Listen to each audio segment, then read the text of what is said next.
me called Jesus' Power Over Life. Woo!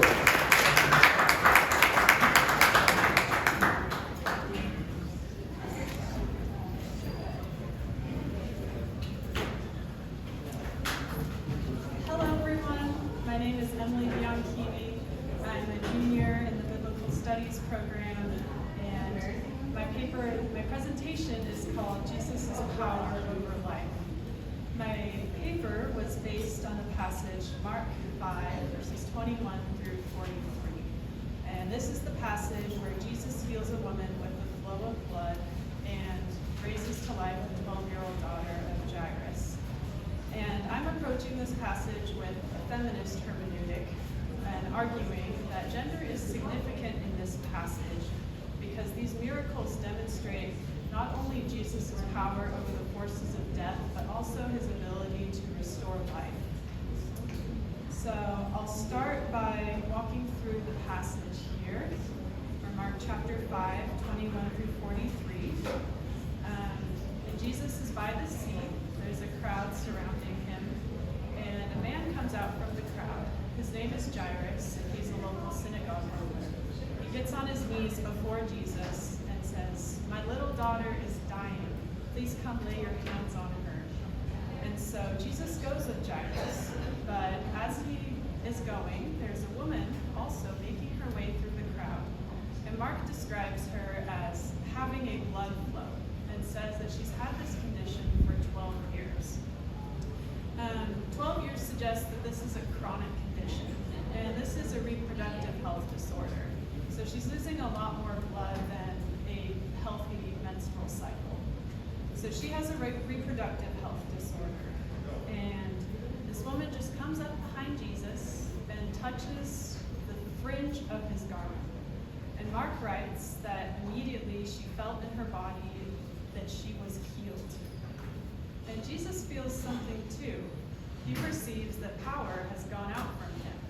So he looks around at the crowd and says, "Who touched me?" And his disciples say, "There's a crowd pressing around you. How can you even ask that?" But Jesus keeps looking because he wants to know who he healed. So finally, when this woman realizes she's not hidden, she comes forward and tells him the whole story. In response to her testimony, Jesus says, "Daughter, your faith has healed you.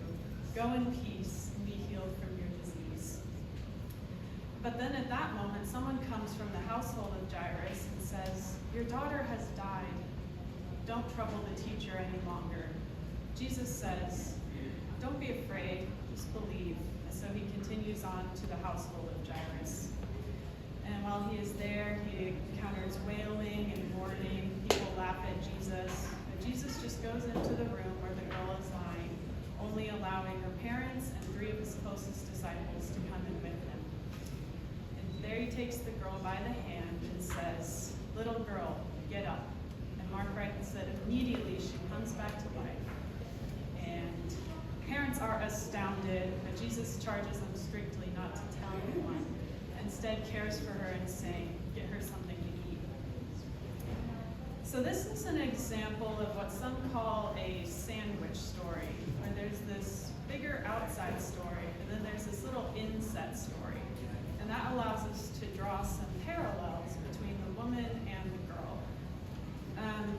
Eugene Boring writes in his commentary on Mark that the woman and the girl are closely linked by both contrasts and parallels.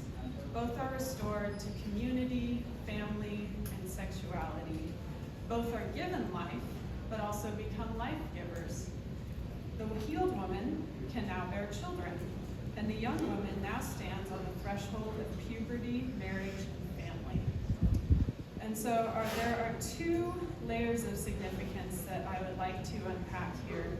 And first is my claim that gender matters in this passage.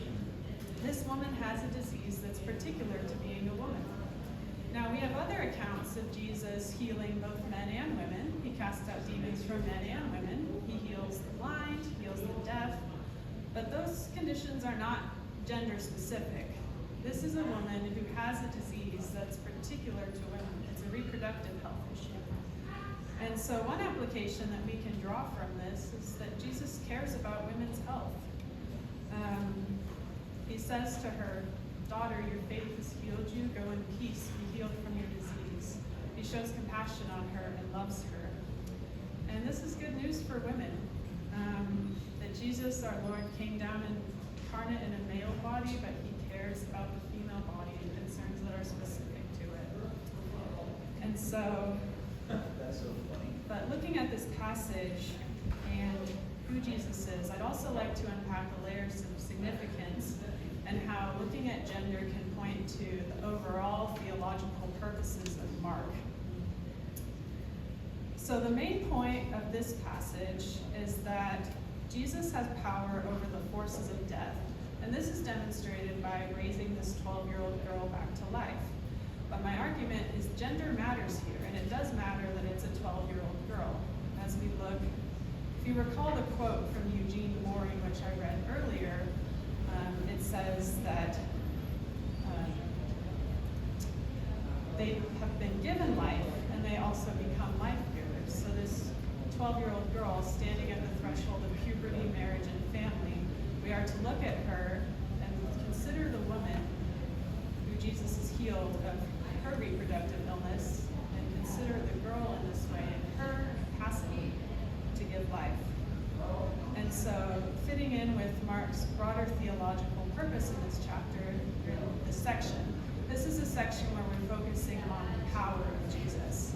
So beginning in Mark 4, verse 35, this is where Jesus calms a storm. And this demonstrates his power over the forces of nature.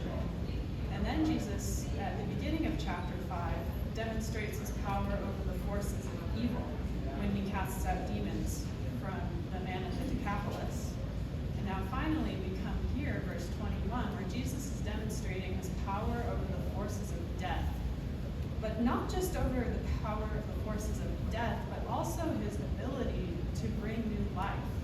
And that's uniquely demonstrated in the way that he heals a woman's reproductive system, and he also raises a 12-year-old girl back to life. So Jesus not only brings life, but life abundantly. And I think that that's uniquely illustrated in the way that the metaphor of the female body.